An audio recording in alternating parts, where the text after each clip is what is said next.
warahmatullahi wabarakatuh. Waalaikumsalam warahmatullahi wabarakatuh. Teman-teman, gimana nih kabarnya pada pagi hari ini? Alhamdulillah, luar biasa. Allahu Akbar. Masih semangat ya? Masih. Semangat dong. Ada yang masih lemes hari ini? Ada. Kenapa belum sarapan? Belum sarapan. Oke, apa rumahnya jauh? Ada yang jauh nggak dari sini? Di sini jauh dekat di Kopuk. Jauh. Yang paling jauh dari mana? Jauh. Tapi mau maksa. Oke, nggak apa-apa. Jadi jumlah siswanya berapa di sini? 32. Hadir semua? Berapa orang yang sudah hadir? Tiga. Kenapa katanya? Sakit. Sakit, semuanya sakit? Buat teman kita yang tidak hadir karena sakit, kita doakan ya. Mudah-mudahan teman kita cepat sembuh. Amin. Bisa bantu kita lagi belajar. Terus kalian yang hadir sehat, jangan lupa bersyukur ya. Alhamdulillah kita masih diberi kesehatan dan mudah-mudahan besok dan juga kita selalu sehat ya teman-teman ya. Ya teman-teman, kesempatan kali ini kita masih membahas tentang daulah mamluk ya. Kan udah dibahas tadi tentang kelahiran atau hadirnya daulah mamluk. Sebelum-sebelumnya kan udah ya, pernah daulah apa aja yang pernah dipelajari?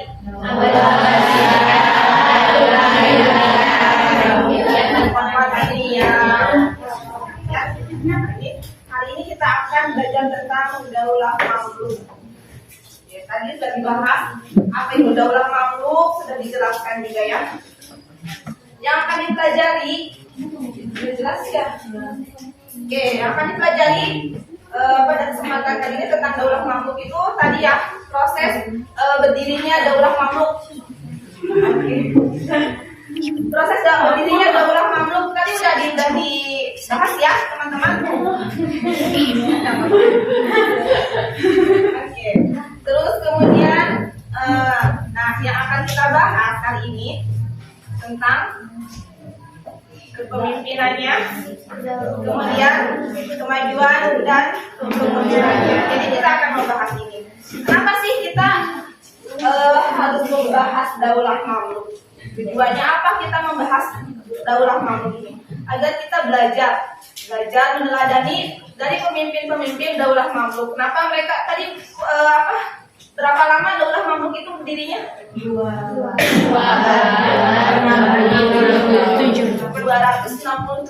tahun. Lama nggak sih 267 tahun? Lama ya, lama banget. Nah, agar kita bisa meneladani selama itu daulah mamluk bisa berdiri, berarti kepemimpinannya seperti apa? Kita akan meneladani kepemimpinan daulah mamluk. Nanti kemajuannya apa aja yang telah dibangun oleh daulah mamluk. Oke. Sebelumnya tadi daulah mamluk itu apa?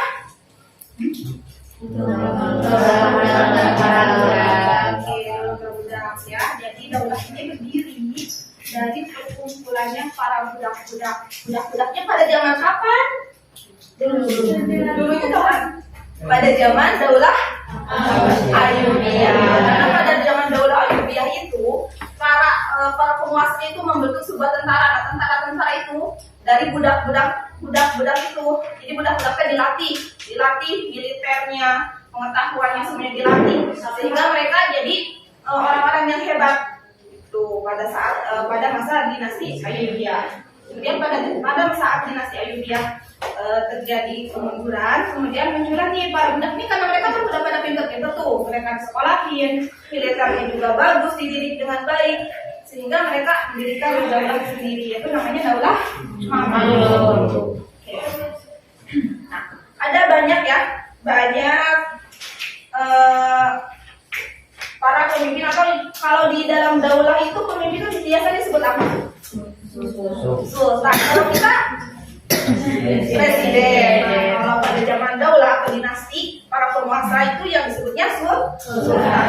Ada banyak sekali sultan ya.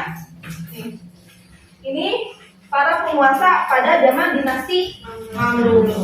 Jadi dinasti Mamluk itu berkuasa pada tahun 1250 sampai 1517 Masehi. 267 tahun teman-teman dinasti Mamluk. Menurut kalian hebat nggak sih? Yang awalnya dari budak. Tahu budak nggak pada zaman dahulu itu budak itu seperti apa? budak itu jadi kasta terendah sekali budak itu. Ya, mereka itu bisa diperjualbelikan. Jadi pokoknya bisa dipekerjakan semaunya para penguasa gitu loh. Itu budak ya, para budak itu. Mereka pokoknya ada di kasta terbawah lah pokoknya untuk budak ini ya. Tapi mereka mampu bangkit menjadi sebuah daulah yang besar. Nah, keseluruhan penguasanya dia, kalau disebutin satu-satu banyak juga ya. Ini ada 47 orang ya. Tadi ada 2 ya, Mamluk itu Mamluk apa aja? Mamluk tadi dan Mamluk Burki. Nah, ada 47 orang semuanya penguasanya itu. Yang di sini nih ada ya. Nah, dia kayak ada nggak sih? Ada ya? Nggak ada satu orang ini. Nah, ini ada 23 orang dari Mamluk Burki dan 24 orang dari Mamluk Bani. Pendirinya tuh siapa sih Mamluk daulah Mamluk ini? Siapa? Saja sebenarnya yang punya peranan pertama mendirikan ini Ali Salih Ayub. Nah, kemudian beliau ini pertama mengangkat Saja Adur. Ya, itu menjadi penguasa pertama dinasti Mamluk. Kalau pendirinya ini ya Al Salih Al Ayub. Tapi penguasa pertamanya adalah Saja Adur. Udah jelas ya teman-teman ini tulisannya? Udah jelas ya? Oke. Tapi nanti bisa lagi gitu ya. Nah, ya, tapi akan tadi ada 47 orang sultan ya yang berkuasa pada zaman dinasti Mamluk. Dan pendirinya yang pertama adalah siapa saja Adur. Tapi di masa keemasan, tahu nggak masa keemasan apa? Masa kejayaan. Jadi dinasti Mamluk paling jaya-jayanya pada masa siapa ini? Sultan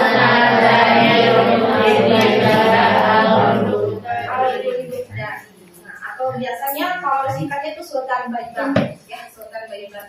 Ini pada saat beliau dinasti Mamluk ini mempunyai menempati masa kejayaannya. Pada saat itu semuanya maju. Apa aja kemajuannya nanti kita bahas. Padahal kan kalau dilihat di sini, kalau Sultan Baibar ini ada di sini ya. Ini bukan yang pertama, ini saja Adur, kemudian ini ada Sultan Aibak, ada Sultan Kutub, kemudian baru Sultan Baibar. Tapi di saat inilah, pada saat Sultan Baibar inilah, dinasti Mamluk mencapai masa keemasannya. Pada saat ini saja Adur, Aibak, dan Kutub ini masih proses pendirian, karena kan baru berdiri ya. Kalau baru berdiri kan masih banyak harus ditata, harus disiapkan dan segala macam. Lalu pada saat Sultan Baibar memerintah, maka dinasti Mamluk mendapatkan kejayaan. Nah, kalau ke bawah sini sudah banyak terjadi konflik, tidak semaju pada saat Sultan Baibar. Ya. Ini kalau ini ada ya di APS ada ya tentang Sultan Baibar ada ya. Oke, ya berkuasa ya. Awalnya dia seorang budak dari Turki dibawa ke Mesir, ya. Terusan di sana sama Sultan Salih Al Ayub itu dididik menjadi seorang migran. Ini kalian bisa baca ya, di atas itu ada kan? Ada ya? Oke, dibaca aja ya. Kemudian ini juga perwira Sultan Al-Zahiruddin Baibar Al-Burki ini di sini pertama dia itu bukan hanya seorang pemimpin militer, dia itu pemimpin militer yang handal, bisa memperkuat benteng Suriah, bisa menggali sejumlah kanal. Ini ada pelabuhan, dan yang paling terkenal itu adanya Merpati Pos ya. Pernah dengar kan kalau Merpati Pos? Pernah dengar? Kalau sekarang kita apa sih? Kalau kita sekarang apa? Ada WA ya kan sekarang, ada Messenger, ada Facebook. Kalau zaman dulu mengandalkan Merpati. hebat kan bisa melatih merpati itu bisa nganterin surat, tapi dia tepat loh merpati itu, nggak salah alamat, bisa ya. Nah itulah salah satu kehebatan dari dinasti Mamluk itu bisa melatih merpati sehingga itu di Mesir terkenal sekali pada saat itu. Soalnya zaman dulu macam ada WA, misalnya ada telepon, ya kita gampang banget ya. Mau hubungi orang yang ada di ujung dunia pun kita bisa kan. Gitu. Kalau dulu tidak hanya mengandalkan merpati. Nah itu di Mesir itu pada saat dinasti Mamluk dan saat Sultan Al-Jazir kemudian. Oke. Kemudian nih, ini bisa dibaca ya teman-teman, adanya di AKS kan? Ada ya? Oke. Kalau ini ada nggak di AKS? Nggak ada ya? Nggak ada ya? Oke. Kemajuan peradaban Islam pada masa Daulah Mamluk. Jadi pada saat Daulah Mamluk, khususnya pada saat tadi Sultan Sahar sih anu paling berjaya teh? Pada saat Sultan Baibars berkuasa nih, ekonominya dagangannya dengan Prancis dan Italia, mereka bisa menjalin hubungan dagang Prancis dan Italia. Kemudian di bidang pertanian juga maju. Bangunan, arsitektur masjidnya dibangun, sekolahnya, rumah sakit, gedung perpustakaan. Asalnya nggak ada. Coba bayangkan, budak asalnya pesuruh itu kan mana ada perpustakaan, mana ada kan museum, rumah sakit kan. Ketika dinasti inilah dibangun ini. Dalam ilmu pengetahuan tuh ada sejarah. Ini yang paling terkenal yang pernah kalian ini dari ini yang sejarah nih. Siapa yang pernah kalian dengar? Yang familiar buat kalian? Ada Ibnu Khalikan, Ibnu Taglibardi, sama Ibnu Khaldun. Belum pernah dengar nama-nama itu? Oh belum. Oke. Ini ahli-ahli sejarah ya. Mereka itu hidup di masa Daulah Mamluk ini. Kemudian ada astronomi, ada Nasir al-Din al-Tusi, kemudian ada kedokteran, ada Al-Hasan. Bidang keagamaan nih, yang terkenal itu ada Ibnu Taimiyah, ya. Ada Al-Sayyidi juga dan Al-Asqalani. Nah, tidak boleh juga mereka nih. Jadi nih, tadi kan udah dibahas ya, pada dinasti Mamluk itu tidak keturunan. Biasanya kan kalau dinasti Ayyubiyah gimana sistem pemerintahannya?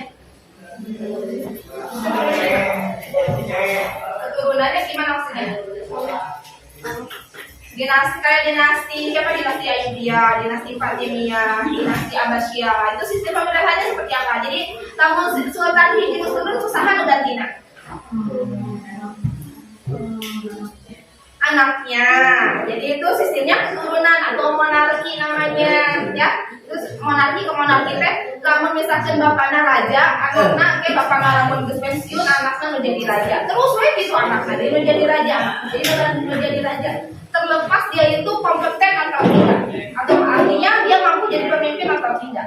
Gitu. Itu sistem monarki.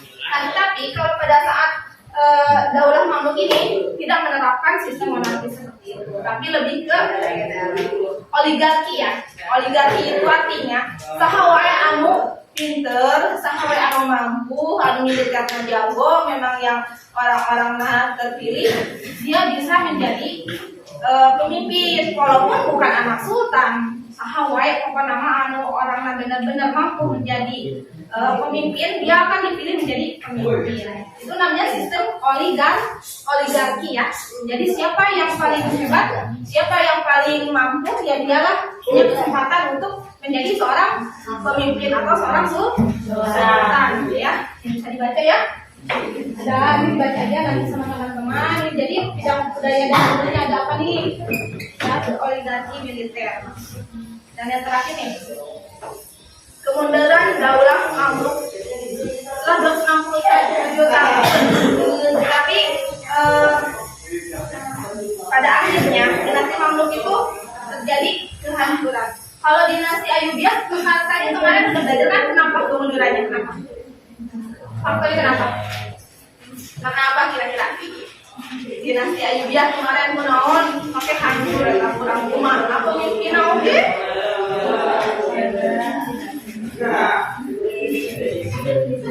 Tahu nggak, belum baca. Ini pelajaran sebelumnya loh. Oke. Rata-rata sama ya. Rata-rata sama kalau dinasti itu nih.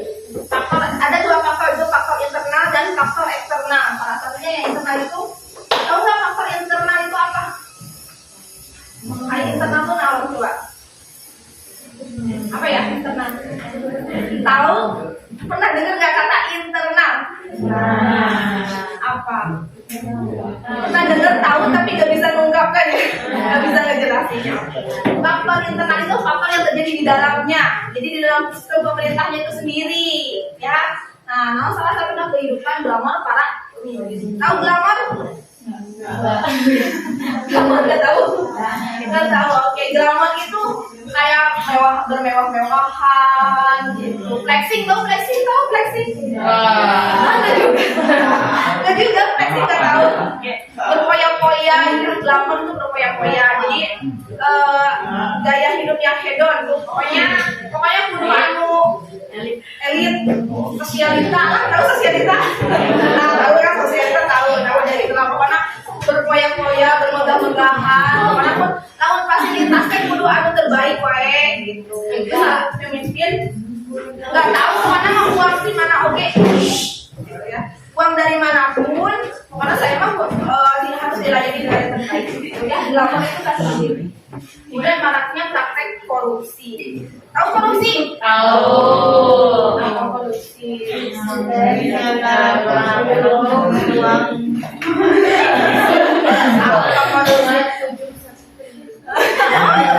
Mengikuti berita ternyata ya.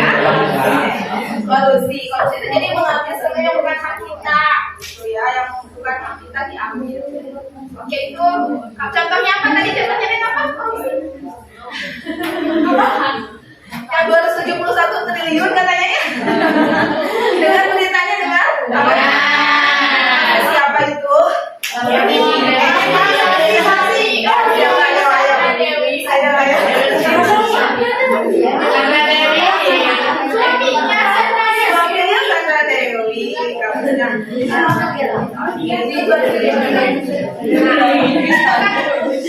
Menggelapkan uang ya.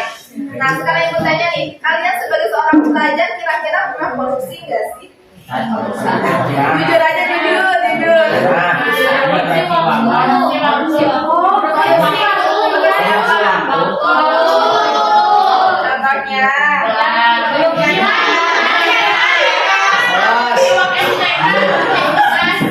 Contohnya.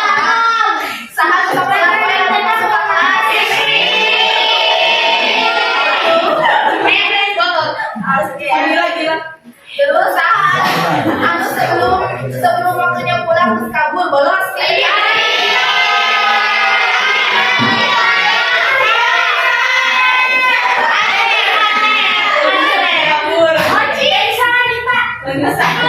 Tapi jujur lagi nih, siapa yang kalau kerjakan tugas sok nyontek?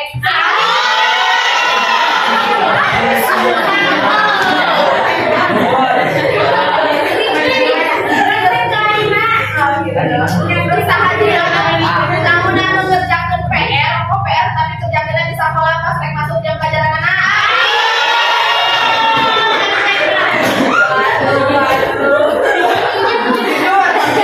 Jujur ya, apa jujur. Kalau introspeksi diri, berarti itu dia biasa. Salah satu itu korupsi seorang pelajar itu yang seperti itu, teman-teman. Jadi berarti kita ternyata pelaku korupsi juga.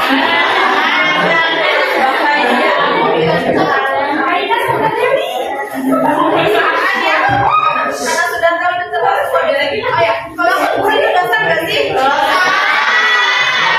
Kalau saya itu dosa, terus kita melakukan korupsi. Ya sudahlah, nggak usah dibahas ya. Kalian tahu dah seperti apa. Diusahakan nanti mah di itu ya, di apa? Dikurangin sedikit ya. Yang biasanya terlambat. Kenapa terlambat sih kalian? Kenapa? Ngantri, harus bangun pagi. Ngantri.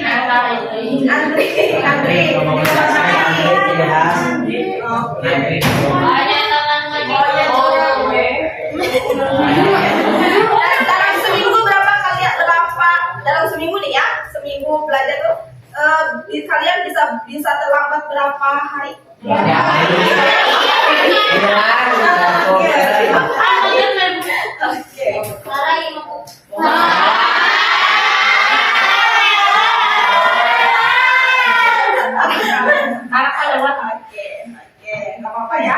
kita introspeksi diri, nanti kita belajar lebih baik lagi. Nggak apa-apa sekarang, nanti kan udah tahu itu teh bahwa ternyata aku teh korupsi ya, nggak apa-apa nanti diperbaiki lagi ya teman-teman ya.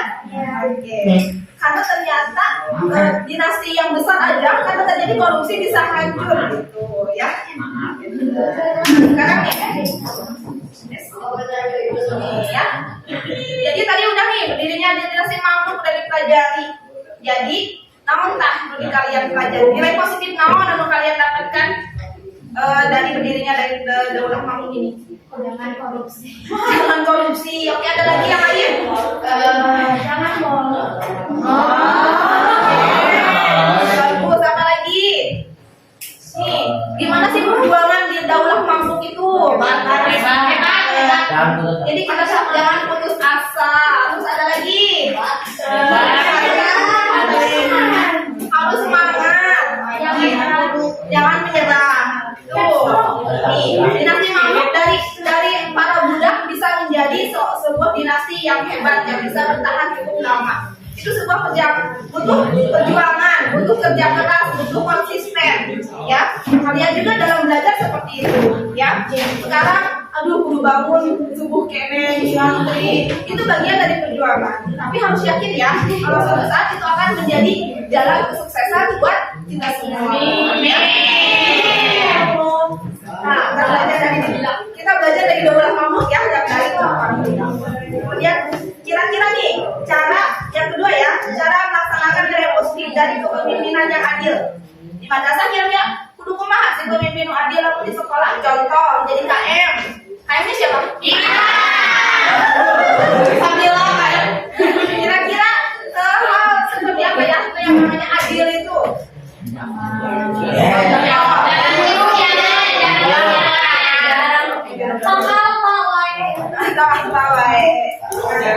Itu nilai positif pemimpin itu harus adil ya. Nah, misalkan gini, contoh nih, ada dua orang yang terlambat nih, misalkan KM-nya udah datang, ada dua orang yang terlambat nih, yang terlambat ini harusnya dihukum atau dapat hukuman ya. Yang satu perempuan dua-duanya nih, ya karena KM-nya kan laki-laki nih, kasih contoh. Dua-duanya perempuan, yang satu cantik banget, yang satu ya standar lah. Ternyata dua-duanya kesiangan, tapi sama KM yang dihukum sama yang standar aja, kata dia baca, udahlah sampai masuk kita boleh dihukum. Kira-kira adil nggak itu? Harusnya semuanya sama ya. Tapi menurut kalian KM kalian itu adil nggak sih? Kenapa nggak adil?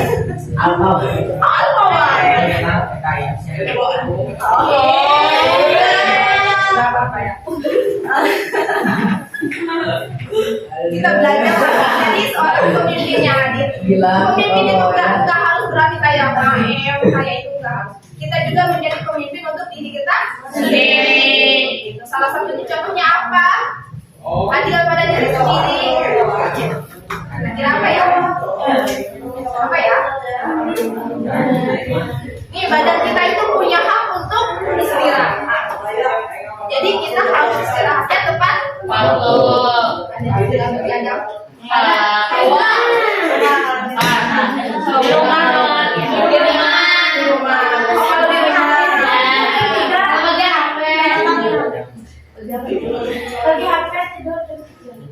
Ya Allah.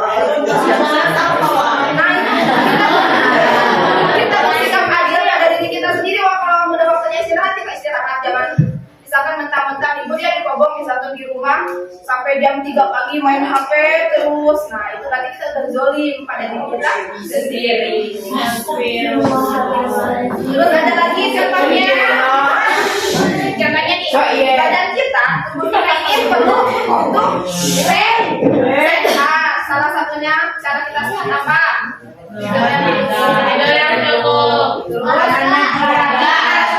Makan olahraga ya, jangan malas. Terus kita makan makan baik. Pagi udah sebelah. Siang hari sebelah, pagi sebelah, siang sebelah, sore sebelah. Kira-kira zolim gak sebenarnya? Zolim. punya hak buat mendapatkan nutrisi dan vitamin yang baik. Itu jadi boleh ya seblak boleh, tapi jangan pagi seblak, siang seblak, sore seblak gitu. Gak apa-apa boleh tapi diatur ya. Dan harus seimbang. Gitu contohnya. Kemudian yang terakhir, coba menurut pendapat kalian peran apa saja yang dapat dilakukan oleh seorang pelajar guna membangun peradaban Islam? Kita sebagai pelajar kudu kumaha ai daulah pada saat daulah mamluknya kita kan berperang kayak dengan pada saat daulah kayak daulah Abbasiyah itu kan banyak berperang kan. Fatimiyah juga sama berperang dengan para tentara yang lain yang mau invasi. Nah, kira-kira kita kan udah tidak perang ya. Terus kira-kira caranya kita supaya juga peradaban Islam salah satu caranya dengan apa? Belajar. Sungguh-sungguh belajar. Terus Oke, kira-kira menurut kalian apa ya? Coba dari sini dulu nih, yang laki-laki dulu. Kira-kira kita sebagai seorang pelajar dalam apa? Untuk membangun peradaban Islam, kita harus seperti apa? Nah, apa? Yang laki-laki ini kalau tadi kan perempuan katanya belajar yang rajin. Kalau menurut kalian apa? Kamu dulu mau rakyat dulu perang, ayo kamu kan dulu perang, tinggal mau perang ini. Rajin sholat. Rajin ibadah, terus lagi. Rajin ya bu. Rajin. Iya rajin. Nah kita ada seorang rajin ibadah, ya kita kasih contoh yang baik. Oke, itu kita ya sebagai seorang belajar yang tekun, belajar yang rajin. Kita kalian mau jadi apa sih? Sukses. Jadi apa?